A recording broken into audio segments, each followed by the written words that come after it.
बिस्मिल्लाहिर्रहमानिर्रहीम अस्सलामुअलैकुम। उम्मीद करनी आ सारे मेरे बहन भाई ठीक हो सो। आज मैं बनाई पई चिकन कोरमा। चिकन कोरमा की रेसिपी इतनी मज़ेदार हो सी कि सारे मेरे बहन भाई खाना पसंद करे से। आधा किलो मैं गोश्त लै लिया। गोश्त मैं चंगी तरह धो लिया, वॉश कर लिया। चिकन के रले पाउडर मिसाले शामिल कर ली सा। लाल मिर्च, नमक, गरम मसाला, जीरा पाउडर, खुश्क धनिया, आधी चम्मच हल्दी दी शामिल कर ली सा। नाल दे नाल 1 चम्मच भर के चिकन कोरमा शामिल कर ली सा। पाउडर मसाले शामिल करन तो बाद इहदे विच मैं 1 प्याली दही दी शामिल कर ली है। दही शामिल करन तो बाद चिकन ते मसाले नूं चंगी तरह मिक्स कर ली सा। चिकन नूं मसाले नाल चंगी तरह मिक्स करन तो बाद चिकन नूं मैं आधा घंटा के लिए रख दे सा। अल्लाह पाक तुहाडे माल जान रिज़्क विच बरकत पावे। अल्लाह पाक सारे मेरे बहन भाइयों नूं हर दुख तकलीफ तो बचावे।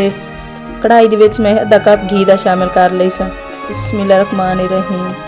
घी हल्का जिहा गर्म होवे सी ते इहदे विच मैं प्याज दा पेस्ट शामिल कर लई सा। हल्का जिहा मिक्स कर लई सा। प्याज दे पेस्ट नूं मैं 2 मिनट भून लई सा।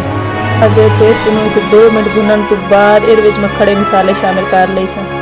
नाल दे नाल हरी मिर्च भी शामिल कर लई सा।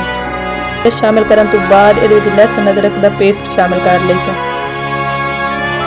दोबारा तो मिक्स कर लई सा। मिक्स करन तो बाद इन 2 तो 3 मिनट दोबारा भून लई सा। 2 तो 3 मिनट प्याज दे पेस्ट नूं भुनन तो बाद इहदे विच मैं टमाटर दा पेस्ट शामिल कर लई सा। बिस्मिल्लाहिर्रहमानिर्रहीम। हल्का जिहा मिक्स कर लई सा। मिक्स करन तो बाद इत्थे मैं प्याज दे पेस्ट ते टमाटर दे पेस्ट नूं भी 2 तो 3 मिनट भून लई सा।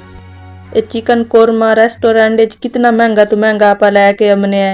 अज मैं तुहानू घर च चिकन कोरमा बना के खिलानी आ। ये चिकन कोरमा मैं अज घर च बना के अपने बहन भाइयों नाल शेयर करे सा।